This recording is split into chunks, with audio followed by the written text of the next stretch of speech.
Sinampahan na rin ng reklamong double murder ang asawa ng itinuturong mastermind sa pagpatay sa mag-asawang online seller sa Pampanga. Dobleng pasakit ang nararamdaman ngayon ng pamilya ng mga biktima dahil nakuha pa umanong magpunta sa burol ng mga suspect bago nabuko. Nakatutok si June Veneracion. Bukod sa itinuturong mastermind sa pagpatay sa mag-asawang online seller sa Pampanga na hawak na ng PNP, sinampahan na rin ng reklamong double murder ang kanyang asawa. Hihilingin din daw ng PNP ang lookout bulletin order sa Bureau of Immigration laban sa kanya. Base doon sa ating mga statements of witnesses and other evidence, ay kasama siya sa pag nakakaroon ng pag-uusap yung mastermind at yung mga gunmen.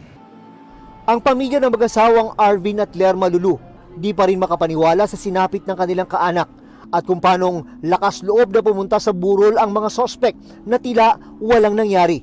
Nalaman pa namin pumunta pa sila sa burol nila ate at kuya. Hindi ko lang paano nila nasikmura na nakikita yung family po namin na umiiyak, nagmumorn. Sa investigasyon, merong 13 milyon pesos na utang sa mag-asawa ang mastermind mula sa nakuha niyang mga beauty product.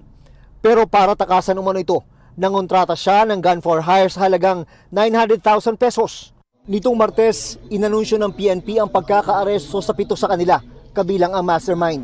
Ngayon, sabi ng mga otoridad, hindi lang ang mag-asawang Lulu ang nautangan at gustong takbuhan ng mastermind. Meron pa raw silang nautangan ng mga beauty product sa isang taga Nueva Ecija na nasa 27 million pesos. So lumalabas, parang modus operandi na nila yon na mangungutang, mag-i-issue ng cheque, tapos later on ipapapatay yung kanilang inutangan.